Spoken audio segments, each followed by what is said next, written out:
Hola a todos, bienvenidos un mes más a un Wrap-Up de Empapelados. En este vídeo os vamos a hablar de las novelas que leímos en el mes de enero.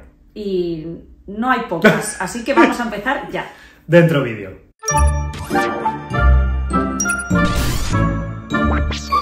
Voy a empezar un poco por orden, porque ya el primero del que voy a hablar, que es El perro de los Baskerville, es mi primera incursión en Sherlock Holmes. Mira, Alfredo como me mira orgulloso, porque me ha gustado muchísimo. Efectivamente no tengo con qué libros comparar de Sherlock Holmes, pero me parece una historia que no me esperaba de él. Primero por su forma de ser, que esto ya lo hemos comentado, porque yo pensaba que era un ser serio, seco, no sé por qué, por las películas, no lo sé, pero me ha parecido un inglés muy adorable, muy con su humor característico de los ingleses. Y luego una novela muy extraña, porque además de ser oscura, Sherlock Holmes no sale mucho en esta novela. Sale ahí en los momentos cumbre y clave, y creo que es muy peculiar. Hacía mucho que no leía un libro así, donde el detective tampoco es el principal protagonista. Y eso, pues que la he disfrutado un montón. Y yo voy a empezar con la última novela de Eloy Moreno, que es Cuando era divertido, y ha sido mi gran decepción del mes, pese a que me duela mucho decirlo. Y es que me he encontrado una historia muy simple para lo que nos suele dar Eloy Moreno, una historia con la que no he conectado emocionalmente con los personajes, que es algo que no me suele pasar con Eloy Moreno, y que creo que además es una historia en la que él intenta hacer un juego con el lector para que la historia sorprenda aún más. Y creo que precisamente es esa forma de narrar el que le quita todo el encanto, toda la magia y toda la conexión emocional del lector. Pero bueno, no con todas las novelas de un autor se puede acertar. En este caso, de lo que habla Eloy Moreno es de las relaciones de pareja y cómo el paso del tiempo les afecta. En este caso, los protagonistas es un matrimonio que tienen un hijo, y entonces nos cuenta cómo ha ido pasando el tiempo en esa pareja. No os puedo contar más porque sabéis que Eloy Moreno no tiene sinopsis, pero ha sido una novela que me ha decepcionado. Es cierto que el ADN de la historia creo que está muy bien, el desenlace creo que es muy chulo, creo que es lo mejor que tiene la novela, pero el desarrollo le falta mucho para ser una novela a la altura de lo que nos suele dar Eloy Moreno. Para mí es la novela que menos me ha gustado de este autor. Y el siguiente libro del que os voy a hablar es Buscándome tras tus pasos, un libro que nos envió su autora, Carolina de las Heras, y lo disfruté muchísimo. Es una historia de familia, es una mujer que pierde a su madre y rompe con su pareja en una semana, y decide como dar un vuelco a su vida porque se encuentra como que no está en ese momento en la vida en el punto que ella quería, y decide ir al pueblo donde siempre ha pasado los veranos con su padre, que era una figura muy importante en su vida. Y bueno, pues alquila allí una casa de una familia que lleva toda la vida. Pues digamos que empieza ella a indagar en una mujer que vivió en esa casa y que parece que tiene una personalidad muy importante. Y bueno, ese personaje a mí me enamoró completamente, es una historia preciosa. También el libro mezcla un poco de, podemos decir, fantasía, por el tema espiritual, ya me entendéis. Y bueno, yo lo he disfrutado un montón. No es una historia como excesivamente ambiciosa, pero cumple su función. A mí me generó muchísimos sentimientos, me gustaron mucho sus personajes, me enganchó muchísimo, y creo que es un muy buen libro. Pues yo voy de mi mayor decepción a mi mayor disfrute del mes, que ha sido Indira, de Santiago Díaz. O sea, lo de este hombre es de otro planeta, cómo escribe, cómo juega con el género, con el thriller criminal, y en esta novela lo ha vuelto a hacer, se ha vuelto a superar. Es la tercera entrega de la saga de Indira Ramos, que para los que no la habéis leído, por favor, leedla en orden, porque es muy importante para disfrutar los personajes que mantienes a lo largo de las tres novelas. Y la verdad es que en esta novela Santiago Díaz lleva los personajes al extremo, los tensa muchísimo, no puedes parar de leer, estás todo el rato en tensión y os va a explotar la cabeza. O sea, es una cosa que yo necesité días para asimilar lo que había leído, y no me cansaré de recomendároslo porque es brutal. Pues yo también voy a hablar de uno de mis libros favoritos de este mes. Es que copiota. Que, como no sé leer el nombre coreano, sin leer, voy a llamarlo Nacida en 1982. Muy bien. Es un libro que me ha impactado muchísimo. Para quien no lo sepa, es el libro que, digamos, impulsó el Me Too en Corea. Incluso hay una ley que lleva el nombre de este libro. Jolín. Sí, es muy fuerte.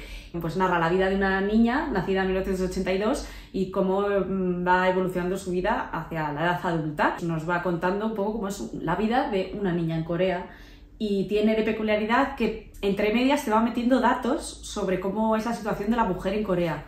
Además dentro de la historia, o sea, no es como algo que sobresalga, está metido dentro de la historia y creo que da una imagen muy completa de cómo era la sociedad de las mujeres que nacieron en los 80, que como yo también lo soy, pues me he sentido muy identificada sorprendentemente, porque también piensas que Corea es como un país súper diferente al nuestro y no, hay muchísimas situaciones que las que esta mujer y yo hemos vivido de forma paralela. Pues eso, creo que es un libro muy necesario, muy, muy cortito además, y muy, muy interesante. Y yo voy ahora con mi lectura del reto del mes, que ha sido Cosas que nunca dejamos atrás. Y me ha encantado. Era la primera vez que leía comedia romántica y yo me esperaba que me iba a encontrar una historia súper ñoña.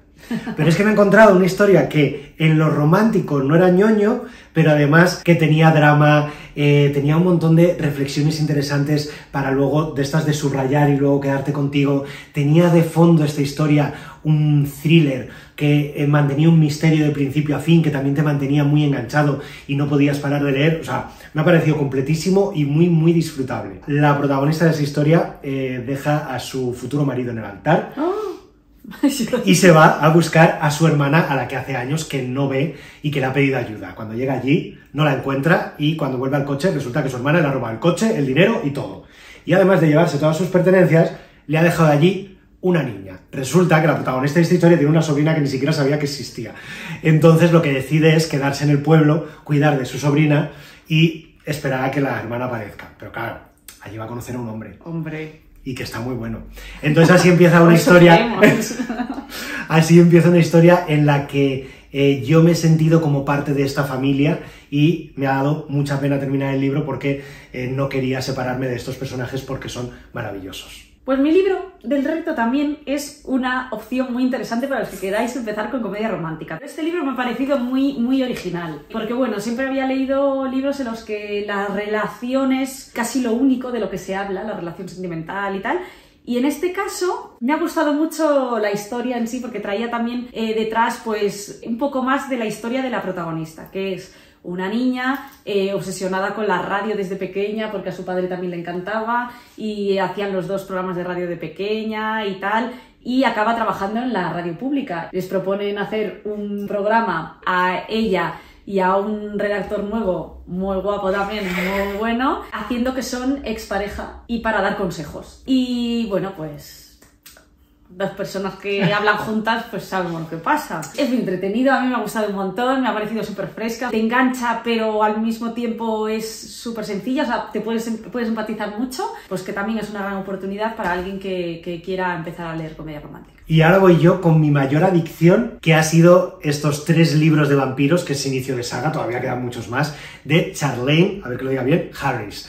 Es la saga de vampiros en la que se basaba la serie de True Blood y que yo vi entera y la verdad es que estoy disfrutando los libros muchísimo. Me han encantado. Es verdad que me ha gustado más el primero y el tercero que el segundo, pero los 3 me han entretenido una barbaridad. La protagonista es Suki, que es una camarera de un pueblo, de Bon Temps, y allí llega un vampiro un día a su bar. Resulta que en el momento en el que estamos, en este universo, los vampiros y los humanos empiezan a convivir armoniosamente porque se ha inventado una sangre sintética.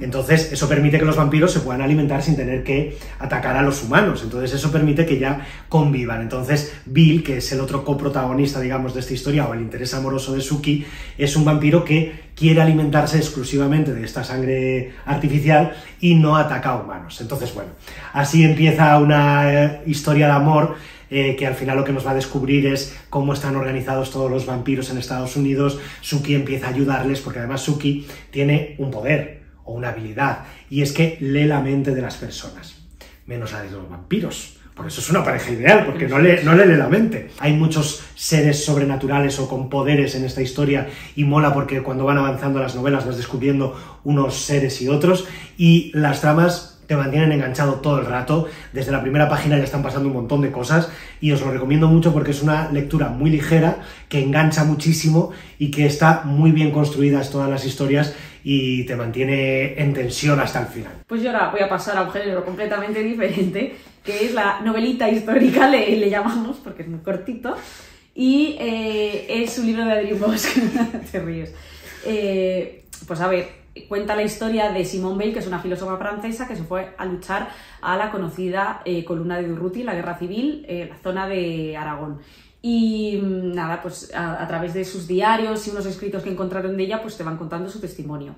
Es un libro para gente que ya haya leído mucho de la guerra civil, que le guste conocer así como historias más personales, y para eso es interesante. Tampoco lo recomiendo a todo el mundo, pero a mí me ha entretenido y me ha gustado mucho. Y termino yo mi repaso con una novela de Agatha Christie, porque ni un mes sin Agatha Christie. Vamos a ver si llego hasta diciembre. Y es El truco de los espejos. Una novela que he disfrutado, pero no ha pasado a ser de mis favoritas. Creo que hay muchísimas veces en las que a Agatha Christie se le va de las manos el número de personajes que mete. Y en las ediciones de antaño te venía al principio al final un índice de personajes por si te perdías un poco, pero en estas tan monas ya no ponen nada.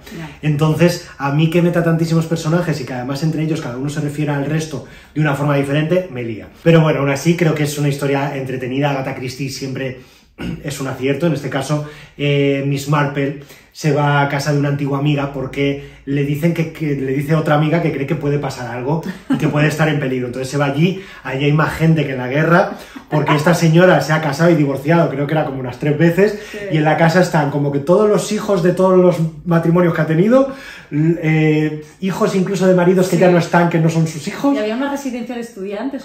Sí, al lado de la casa había una residencia de gente con problemas mentales, un poquito así.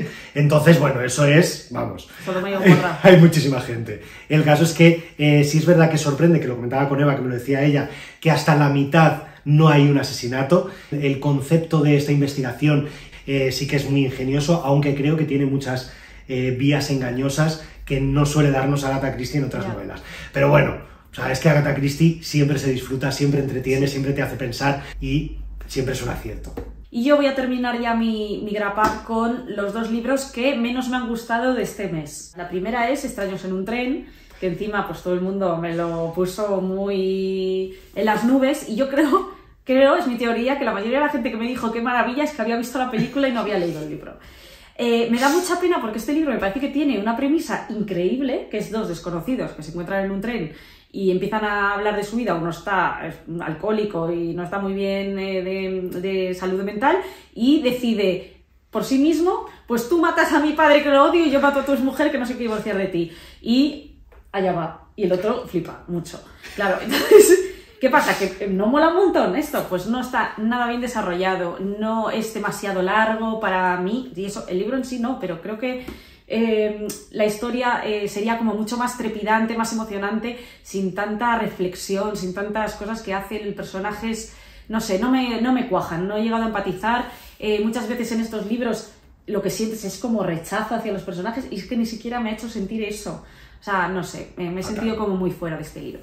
Y el segundo es Cuando el mundo era joven, de Carmen Cohn, que es la autora de esa trilogía de las 4 amigas que yo nombro cada 10 vídeos, porque es que me apasiona. ¿Cada 10? Cada 2 vídeos. Y bueno, pues claro, cogí este libro porque tenía que leerlo. Creo que empieza otra trilogía con él, y eso es quizá lo que me ha dado un poco de esperanza que vaya mejor. Pero bueno, las comparaciones son odiosas, ya lo sabemos, y me parece todo muy similar a la trilogía anterior, a la de las 4 amigas, pero con menos chicha. Y luego tengo una circunstancia que me encantaría saber qué opináis vosotros si la habéis leído, y es que aquí las cosas pasan como con demasiada tranquilidad y normalidad. Yo no sé si es la forma de ser alemana o la forma de ser de Carmen Cohn, pero, o sea, si yo os digo cosas que pasan en la trama, que no os las voy a decir porque es interesante, o sea, eso un español, un latino, vamos, no hay libro para escribir eso. Aquí es como, no, deja a la niña tranquila, ¿no? O sea, los padres no se meten en la vida de los hijos, todo el mundo evoluciona favorablemente. O sea, no sé, me falta drama, me falta un poco de drama, pero bueno. ¿Que voy a leer la segunda parte? Pues seguro, porque luego también son entretenidos, pero bueno, me falta rock and roll, que diría Jordi. Pues nada, hasta aquí nuestro wrap-up del mes de enero. que hemos tenido de todo. Sí. Bueno, malo, regular. Es que, no sé, hemos empezado el año como muy arriba. Pero bueno, pues nada, nos vemos en el próximo vídeo. Chao.